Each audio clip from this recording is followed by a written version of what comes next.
Okay, so this will be the part 2 of my video for the day 4 stay here namin here in Regensburg. After naman bumili ng mahal-mahal na mga disinfectants and mga antibacterials and stuff. Umuwi na muna kami sa kanya-kanyang mga kwarto at ako ay nag-general cleaning here. As in, nagkuskus talaga ako ng kwarto, yung sahig ko, nilinis ko lahat. Yung banyo ko na dati nagpuputik-putik yung sahig, ginawa ko talaga, dinamihan ko ng Domex talaga, yung parang yung buhos ng nanay ko dati talaga pag naglilinis talaga. Isa ko ng sobrang pati yung toilet bowl, yung pinakalababo, talaga sobrang linis na niyan, sobrang squeaky clean, dala ko yung naglinis. So, sobrang kinaskas ko siya. And malinis na yung kwarto ko, tapos mabango-bango pa. And anyways, bumibisita si Mike dun dito, nagpapaka-Robin Hood siya kasi dito siya sa porch ko pumapasok, hindi dun sa pinto. Yun, pinapanood niya ako kanina maglinis. Anyways, after ko maglinis ng buong kwarto, I tried, kasi naman ako ni Mikoy sa dun sa washing machine, maraming washing machine at saka dryers para pero hindi namin nagawa kasi hindi ko, yung instructions in German, so hindi namin alam, so bumalik ulit ako dito ng Luhan at nangangarag-ngarag na ako ngayon kasi talagang danger level na yung aking laundry bag. Kailangan ko na talaga maglaba. And yon, after ng failed attempt to do the laundry, pumunta muna ako dito sa kwarto, tapos and then nagstay sila here, naglaro kami ng baraha, pero nainis sila sa akin kasi one game lang, wala ako sa mood talaga maglaro.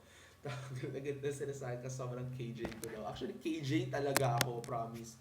um so ewan ko, parang may pagka-anti-social na ako, pero anyway, after namin mag bonding, tapos si Mikoy nagrereklamo ba't daw lambot-lambot ng unan ko kaysa sa kanya. And we decided na magluto para maiba naman yung pagkain namin, hindi naman laging-laging kain sa labas.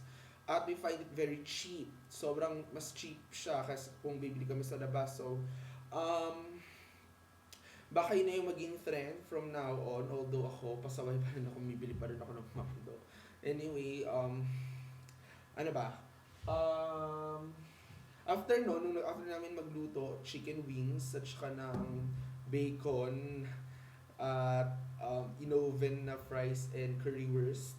Hindi ko talaga gusto yung sauce ng currywurst kanina, so hindi ko masyadong feel sa malamig.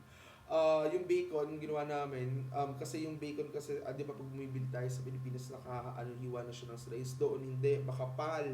So kailangan ko siyang hiwain, hindi alam nila kung maghiwa, hindi ko rin alam, syempre ako magluluto. Ginawa na lang nila, niliyempo, slice na lang sila. Ang alat noon, hindi ko gusto. Diyos ko, alat-alat. Pero naubos namin. Hindi ko lang gusto. Wow.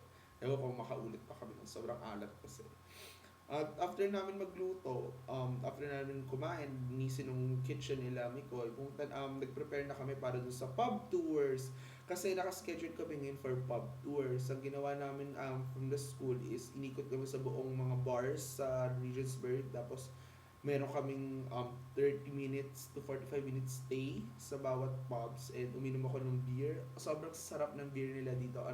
Hindi pa din i-compare sa Pilipinas. Totoo nga, mas nagustuhan ko ngayon yung beer kaysa sa yung na-appreciate ko siya kasi dati. Kaso for some reason nabilis kong nalasing. Hindi ko alam, hindi ako lasing pero namula talaga yung mukha ko, tapos ang init-init ang pakaramdam ko, tapos ang bigat-bigat ng ulo ko, sobrang strong nung beer pero masarap. Kaya unlike nung dati nung fourth year ako, nung una kong sinubukong uminom, nakakatatlong Red Horse kami nila Giyang, tsaka nila Alexei. Si Alexei hindi uminom yan. Um, Yun, ewan ko, bakit from this, di ewan ko, di na ata ako nasanay. So, yun. Um, Tapos na naman ng video, pero sige, part 3.